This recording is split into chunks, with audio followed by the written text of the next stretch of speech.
A paz do Senhor com os queridos e amados irmãos em Cristo Jesus. Nesta oportunidade estaremos compartilhando convosco a pré-aula da lição de número 11, cuja temática é o sacerdócio de Cristo e o Levítico. Essa expressão em hebraico nós podemos dizer Reunat Mashiach, sacerdócio do Messias, e Reunat Bene Levi, sacerdócio levítico, ou sacerdócio dos filhos de Levi. E nós temos então a expressão em hebraico para sacerdócio, Kehuná, que significa sacerdócio, clero, serviço, cargo, função. Antes de adentrarmos a aula propriamente dita, nós estaremos fazendo uma oração para que o Senhor Jesus Cristo possa nos abençoar de uma forma especial através desta lição. Oremos ao Senhor. Amadíssimo, soberano e eterno Deus, em nome de Jesus Cristo, teu santo Filho, nos colocamos à tua presença, Senhor, diante desta temática, Senhor, para examinarmos a tua santa e bendita palavra, como tu mesmo, Senhor, nos tem orientado. Pai querido Deus, abençoa o teu filho, a tua filha que está participando conosco através desta lição, e que o teu nome santo e bendito seja louvado, glorificado e exaltado através da vida de cada um de nós. Em nome de Jesus Cristo, neste nome de poder, nós oramos a Ti e agradecemos a Ti que vive e reina para todos sempre. Amém. Amém.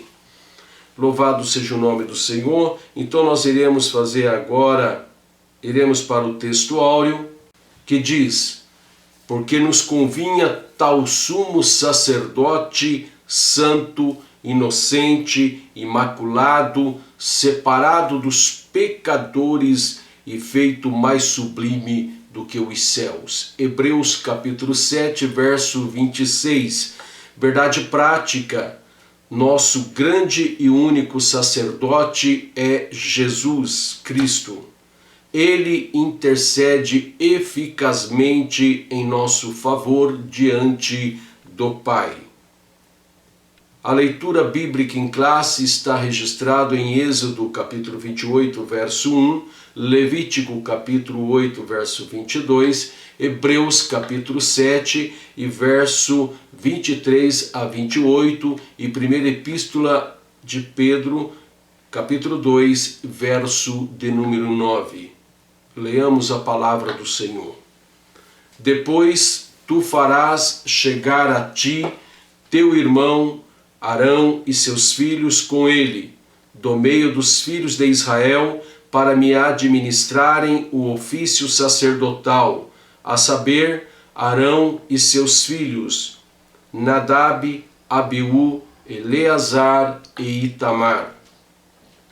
Depois fez chegar o outro carneiro, o carneiro da consagração, e Arão e seus filhos puseram as mãos sobre a cabeça do carneiro.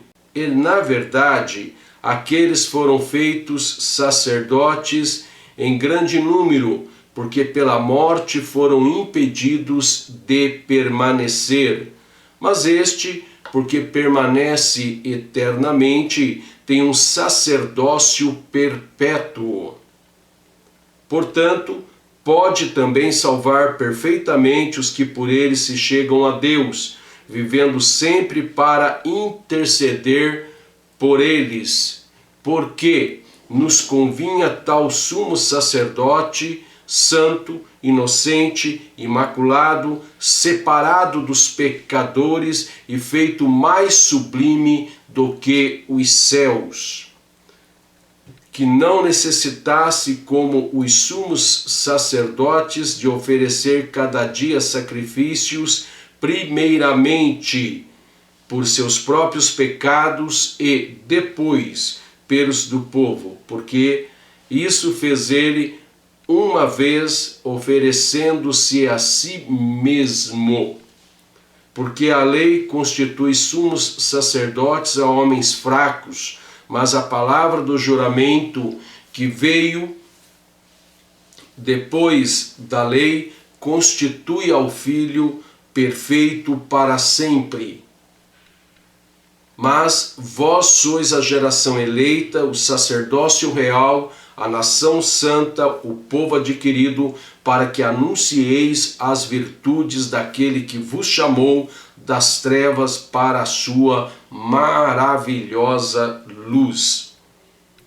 Objetivo geral desta temática: mostrar a superioridade do sacerdócio de Cristo sobre o Levítico.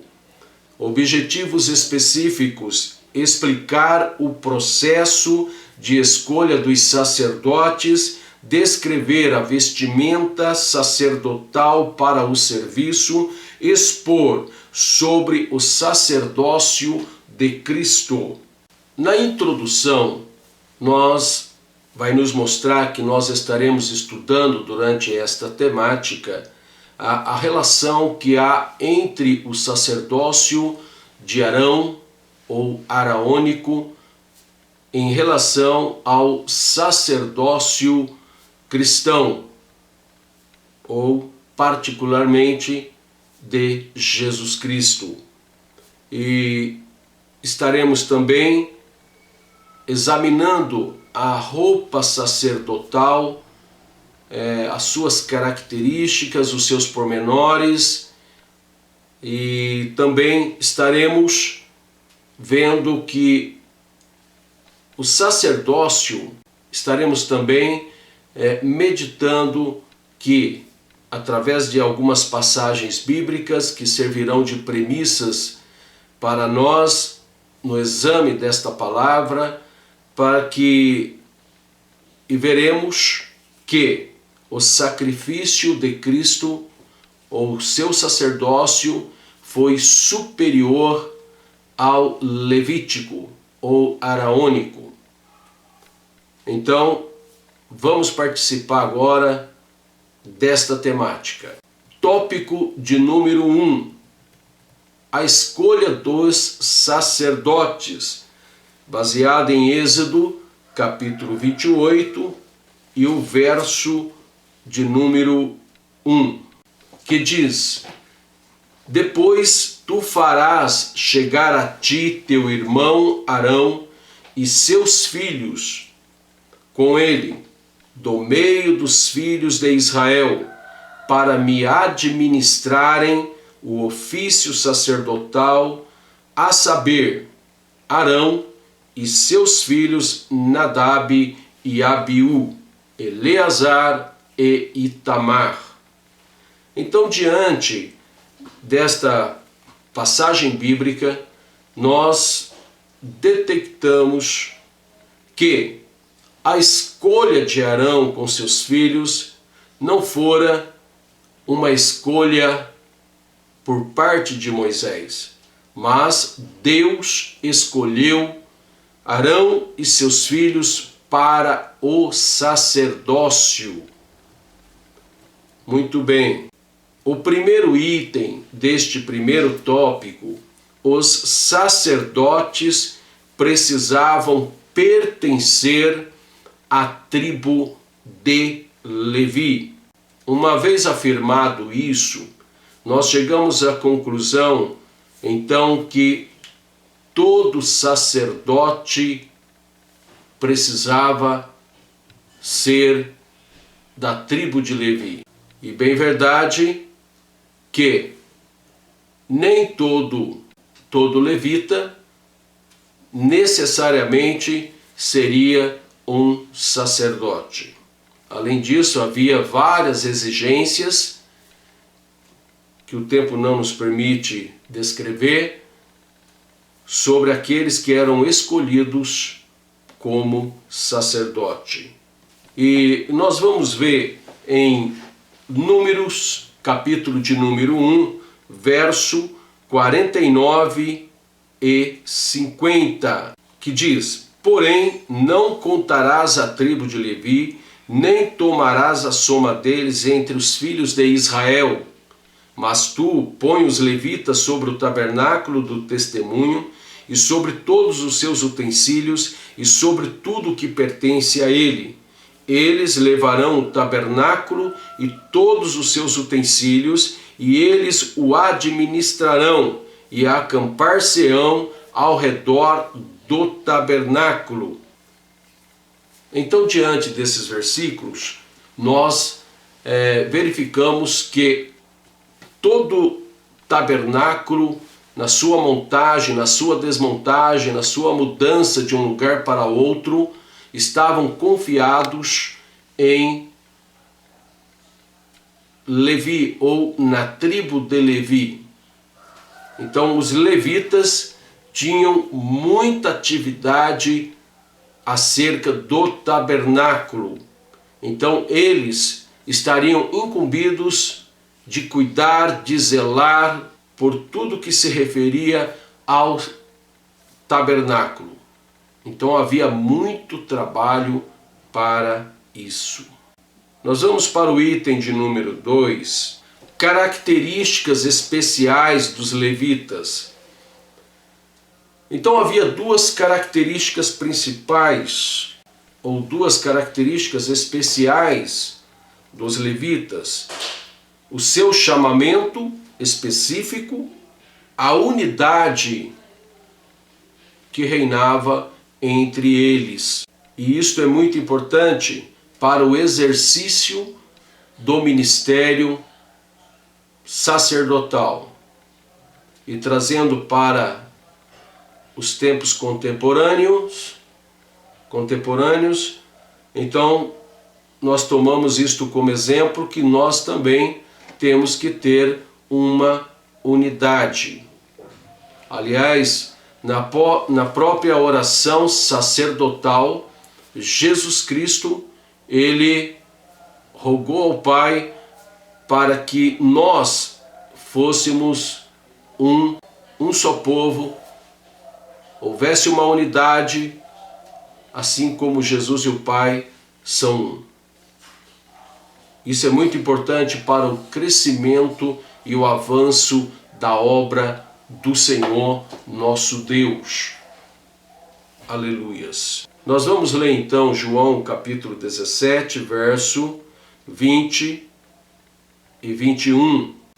E não rogo somente por estes, mas também por aqueles que pela tua palavra hão de crer em mim, para que todos sejam um, como tu, ó Pai, o és em mim, e eu em ti, que também eles sejam um em nós, para que o mundo creia que tu me enviaste. Maravilha. Realmente são palavras maravilhosas que Jesus Cristo, através da oração, endereçou ao Pai Celestial. Aleluias. O item de número 3, a consagração sacerdotal tinha um só propósito. Os sacerdotes, como já vimos, foram consagrados para servir no tabernáculo.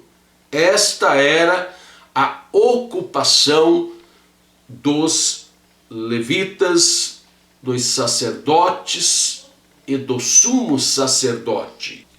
O método de Deus para a escolha dos obreiros na Habrit Hadashah, ou seja, no Novo Testamento, na Nova Aliança, não é diferente.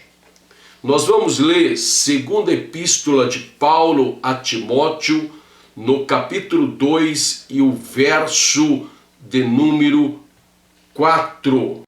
2 Timóteo, capítulo 2, verso 4, que diz: ninguém que milita se embaraça com negócios desta vida, a fim de agradar àquele que o alistou para a guerra.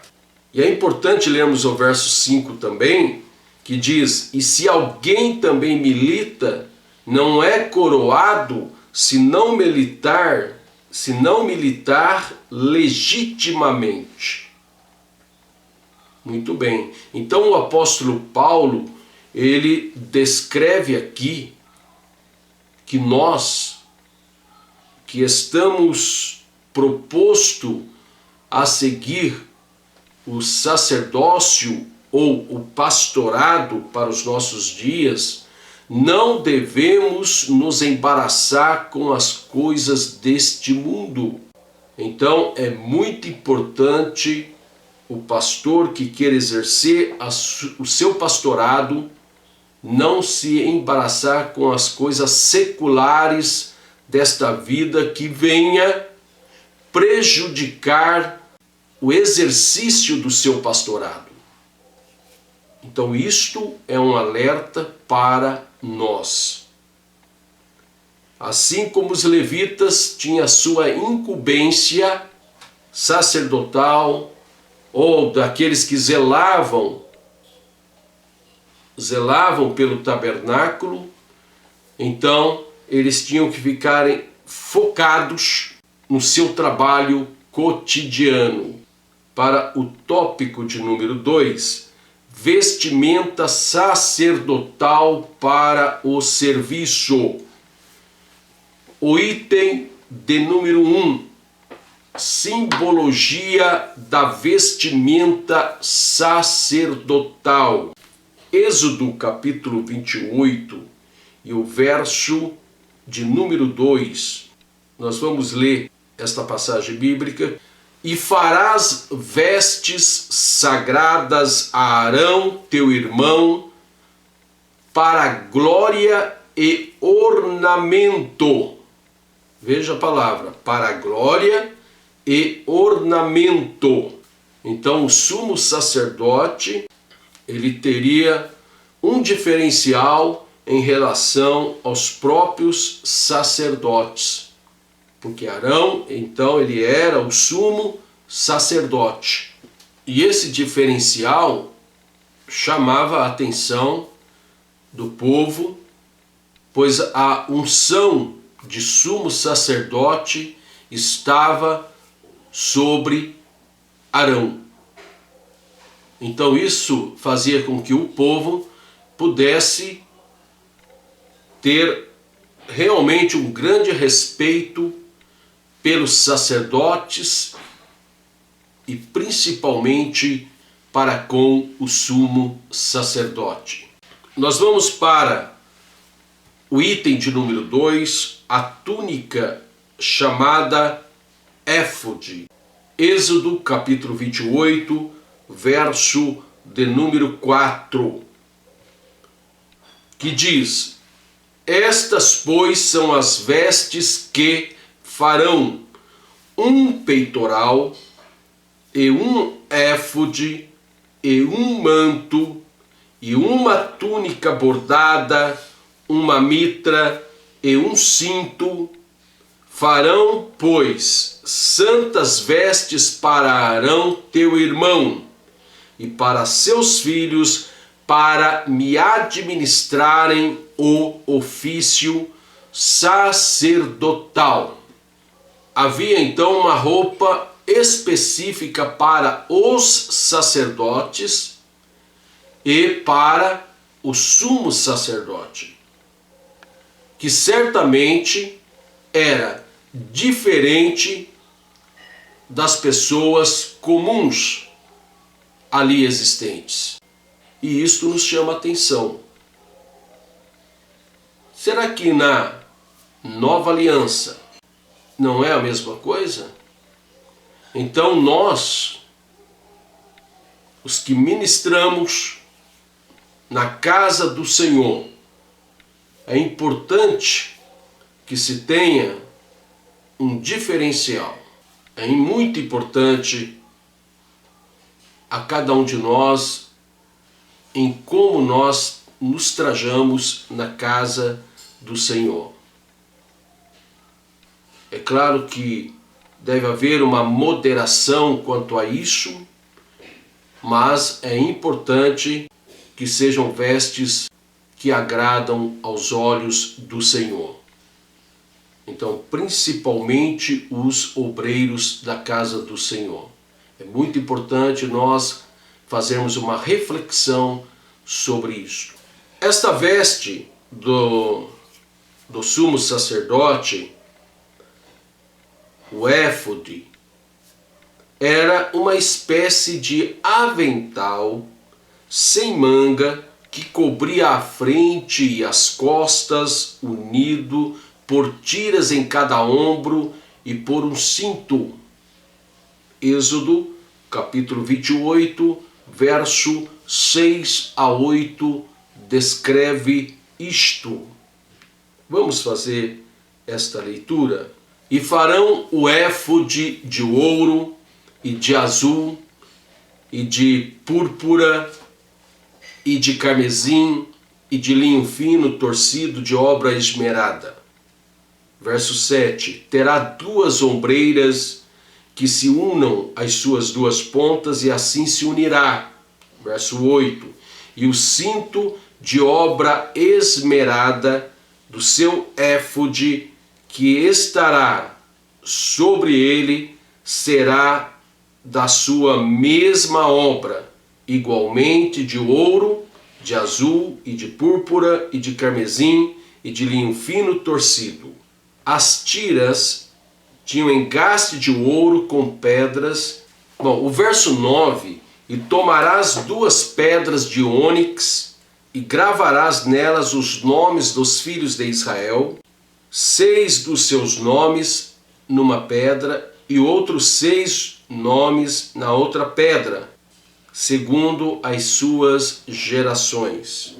O item de número 3, o Urim e Tumim, existe bastante mistério quanto a Urim e Tumim, mas se crê que era uma forma de lançar sortes para saber a vontade de Deus em determinadas situações. Nós vamos ler Números, capítulo 26, verso 55 e 56, que diz assim: Todavia a terra se repartirá por sortes, segundo os nomes das tribos de seus pais a herdarão. Segundo sair a sorte, se repartirá a herança deles entre as tribos de muitos e as de poucos. Então havia o Urim e o Tumim. O Urim, a raiz desta palavra é a mesma raiz da palavra luz, or, no hebraico. E aqui, Urim, então significa algo relacionado com a luz. Então é brilhante. Então Urim significa brilhante, algo relacionado com a luz. E Tumim, ele significa perfeição. Ambas as palavras elas estão aí no plural do hebraico. Eram pedras colocadas provavelmente sobre o peitoral do sumo sacerdote, próximo ao coração, representando a vontade de Deus. Numa representava a resposta positiva da parte de Deus e a outra a resposta negativa, ou seja, sim ou não. Por exemplo, nós vamos ver que no livro de Esdras, capítulo 2, verso 63, é mencionado acerca desta pedra. E o governador lhes disse que não comessem das coisas sagradas até que houvesse sacerdote com Urim e com Tumim. Então aqui fala acerca das 2 pedras então que o sacerdote tinha em sua indumentária, ou seja, na sua vestimenta sacerdotal ou do sumo sacerdote. Muito bem. nós lemos ainda Neemias capítulo 7 e o verso 65.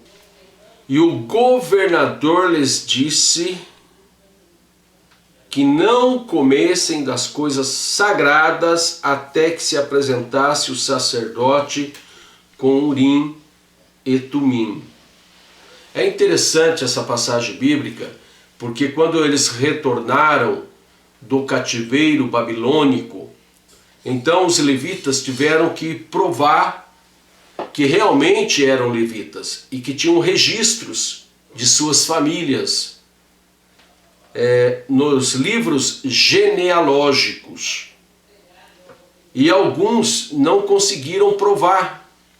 Então, teria que ter uma resposta, então, através do Urim e Tumim, que seria provavelmente lançado sortes para ver se aquelas pessoas eram realmente levitas ou não. Então este foi um exemplo bíblico de como eles deveriam procederem diante de uma questão bastante difícil de se resolver. Muito bem. Terceiro tópico, o sacerdócio de Cristo. Hebreus capítulo 7, verso 23 a 28. Hebreus capítulo 7, verso 23 a 28 diz: E, na verdade, aqueles foram feitos sacerdotes em grande número, porque pela morte foram impedidos de permanecer. Mas este, porque permanece eternamente, tem um sacerdócio perpétuo. Portanto, pode também salvar perfeitamente os que por ele se chegam a Deus, vivendo sempre para interceder por eles.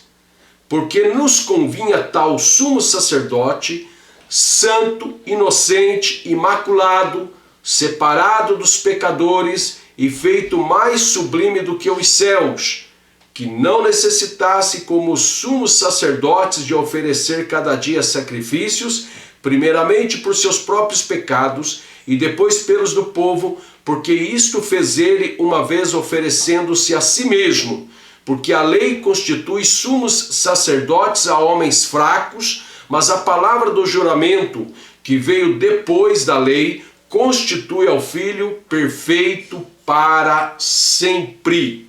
Aleluias! Então esse era o diferencial do sacerdócio de Cristo diante do levítico ou araônico. Nós vamos para o primeiro item.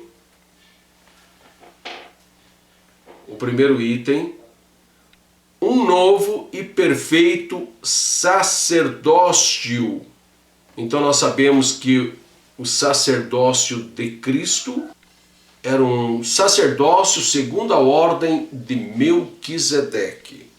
O outro era o sacerdócio levítico, e que era imperfeito. A própria palavra do Senhor nos revela isto.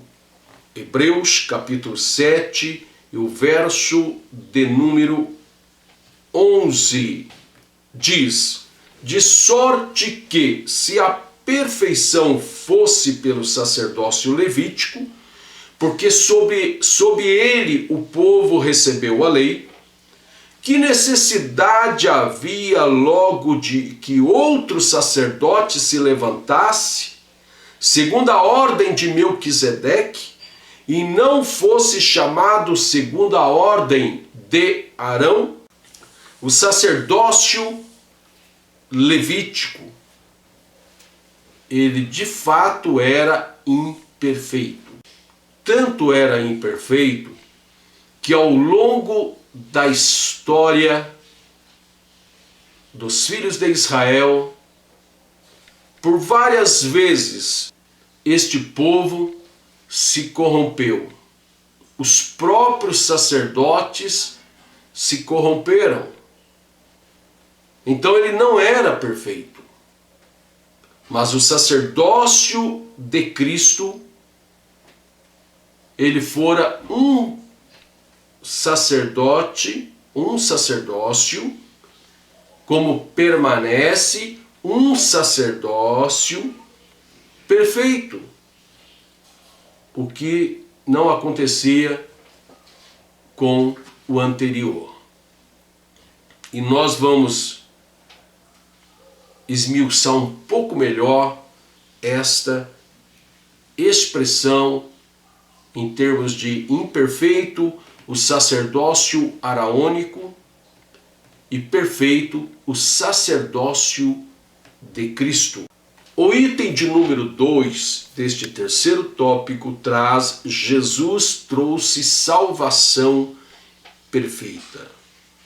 Então, os sacerdotes, como o próprio sumo sacerdote, eles eram impedidos de darem continuidades porquanto eram mortais. Então, tinha que ter um número grande de sacerdotes, e o sumo sacerdote, ele era substituído, o sumo sacerdote, como também os sacerdotes eram, devido à morte, ou quem sabe ainda diante de outros infortúnios ou desconfortos. Muito bem. Enquanto que Cristo, ele trouxe a salvação perfeita para nós, os pecadores. Houve o perdão de nossos pecados de uma forma perfeita, enquanto que no primeiro apenas os pecados eram cobertos, como vimos em lições anteriores.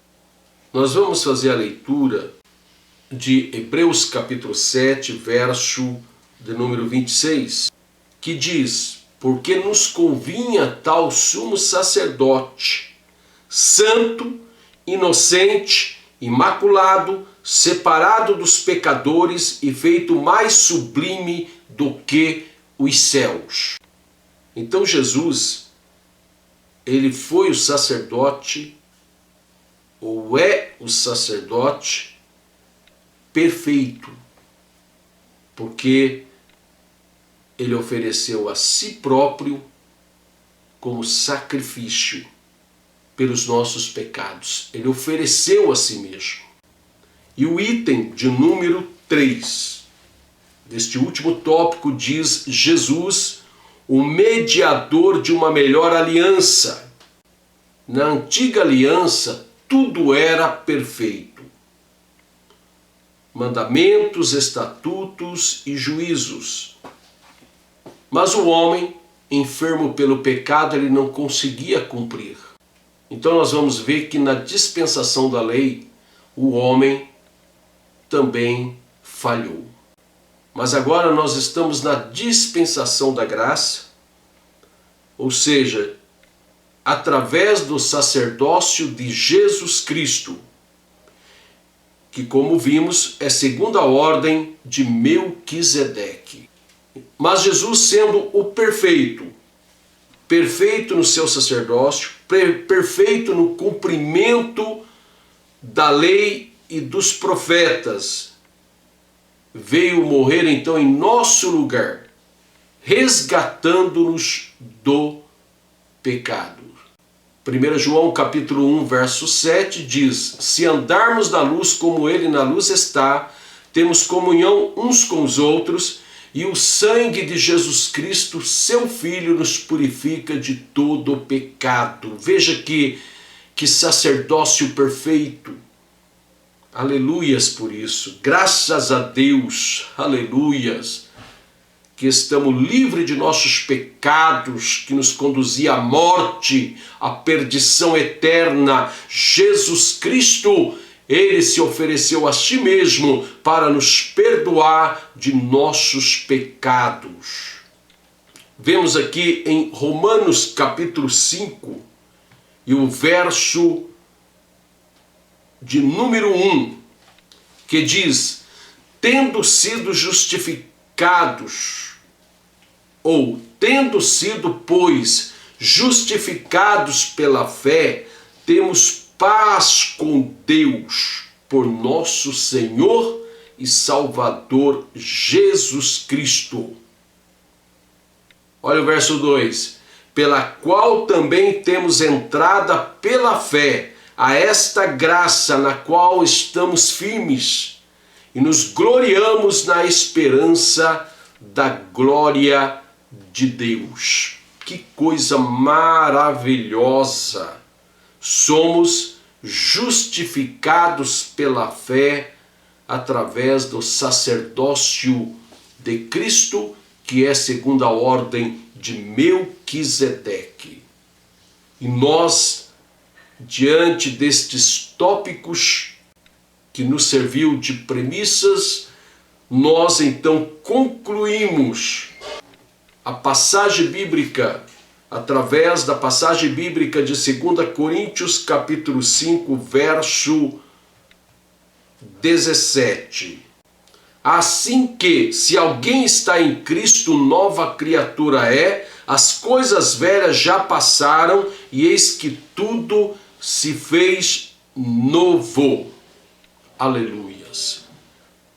Louvado seja o nome do Senhor. Então, através de um sacerdócio perfeito de Cristo, nós alcançamos o que Deus preparou para o homem alcançar a sua salvação eterna. Aleluias por isso. Que Deus, pela sua infinita bondade e misericórdia, continua nos sustentando debaixo das suas potentes mãos, para que, quando Jesus Cristo voltar a esta terra, conforme prometeu, para buscar a sua igreja, os mortos ressuscitarão, e nós, os que estivermos vivos, seremos transformados, seremos arrebatados para encontrar com o Senhor nos ares. Que Deus nos abençoe e que o Espírito Santo de Deus continue falando em cada coração. Que Deus abençoe a todos. Até a próxima temática.